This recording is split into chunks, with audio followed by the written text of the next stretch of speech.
I remember lining up in high school English class, next up to present my Shakespearean soliloquy to the class, and while listening to the classmate before me confidently recite his memorized lines, the reality of presenting kicks in and I silently gag with fear.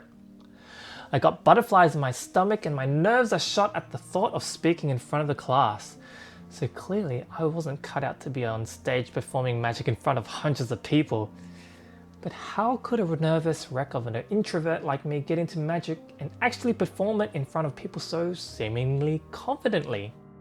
Number 1, get the gag out of the way. For years I had what is called anxiety-induced gagging, except I didn't know it had a name or bothered to look up how to deal with it because I kind of found my own way of dealing with it. On the day of the show or gig, if I thought long about what was coming up, my stomach would start churning and I'd let out a little gag. As the show came closer, these gags would get bigger and bigger, and rightfully so as my anxiety shot up to the max at those times. Whenever I arrived at my location, I'd immediately, or as soon as it was appropriate, find the bathroom so I could get my big gags out of the way, which was never a pretty thing to see or hear, so make sure you're the only one in the bathroom. As foul as that might sound, it worked for me over trying to suppress it. Afterwards, I felt better, freshened up, and then went on to perform. Oh, and I've never actually vomited in all this time, just a lot of spit and saliva. So make sure you bring some mints just in case, because yeah, just in case. Number 2, get the first one done when roving. My problem with doing roving magic is that I would get so anxious before approaching a group, finish performing, and then have to approach another group, feeling anxious again. It became a vicious cycle that saw my hands shake and confidence waver, especially if I did badly for the group I just finished at. So even though close-up was my first love with magic, it was an anxiety-ridden roller coaster at times. Eventually I realized that a bulk of my nervousness dissipated if my first grip was good. My hands would no longer shake and I'd do much better throughout the night. What got me over this hurdle was making sure that my first set was solid and that I knew it well. Magicians may look down on tried and true classics like Crazy Man's Handcuffs and the Ambitious card, but if it helps you get the jitters out of the way, I say go for it.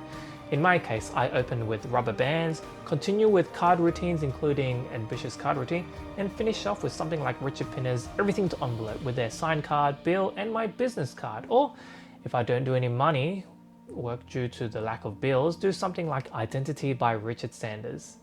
In the groups that follow, I can feel free to throw in different routines I'm working on and thus am able to enjoy myself more just by getting the first one out of the way and making sure it's as good as possible. Number 3, know your opener back to front. On stage, however, you only have one shot to impress and show the audience what you can do. If you mess up, you can't go to another audience and start all over again like you would do with roving.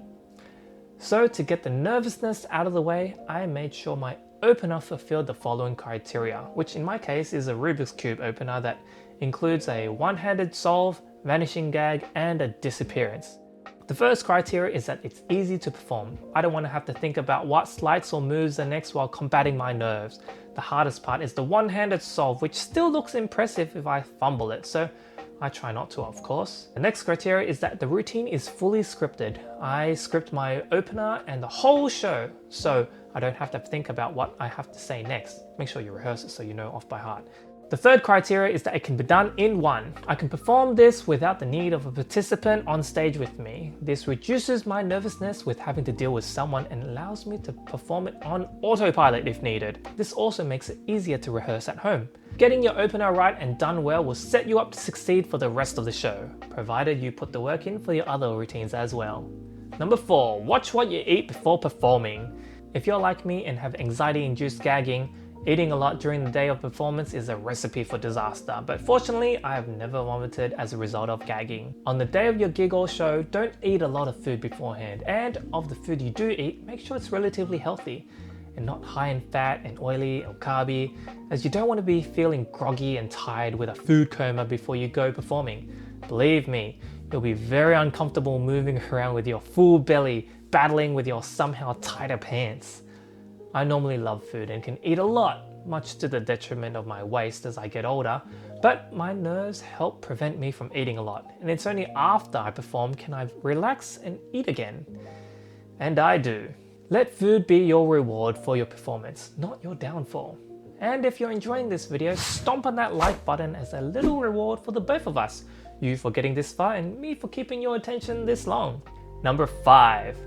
Get to the gig early. Nothing flares up your nerves and anxiety like being late or rushing to a gig. Plus, it looks unprofessional. There have been rare occasions where I'm running late to a gig due to traffic or circumstances beyond my control, and the result is never pleasant.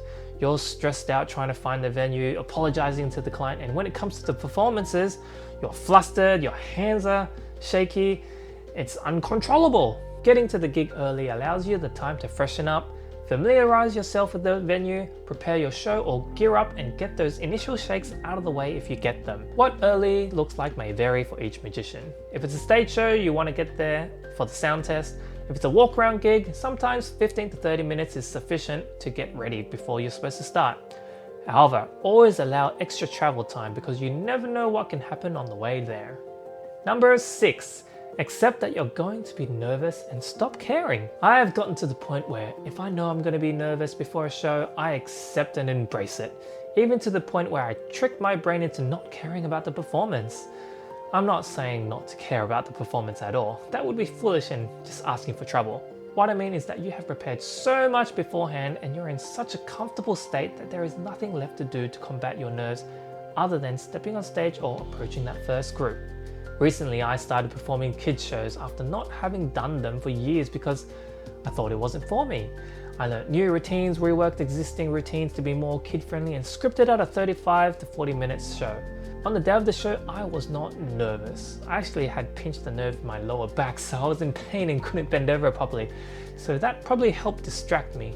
But I remember not caring about anything while setting up the stage, and as the time drew near to perform, the nervousness turned into excitement at the thought of sharing magic with these kids. I had done all the work beforehand, and even if I messed up, it didn't affect me adversely. So in a nutshell, if I'm not a little bit nervous before a performance, that means I don't care. And when I give off the impression that I don't care, it's to deal with my nerves. How's that for reverse psychology? But how am I now? Nowadays, I don't really have anxiety-induced gagging, but I still get those butterflies in my stomach, which is expected, and I use that to motivate my performance and remind me not to do anything silly. I still go to the bathroom to freshen up, especially if I've traveled an hour to get to a gig. That doesn't mean that I won't ever gag again. I'm sure if a big performance opportunity comes along, my stomach will churn and my anxiety levels will rise again. But at least I'll have actions in place to deal with the nerves that pop up to say hello. But if nerves aren't an issue for you, but working on your show is, check out this video for some tips on how to improve your magic and let me know in the comments, how do you deal with nerves? And have a magical day.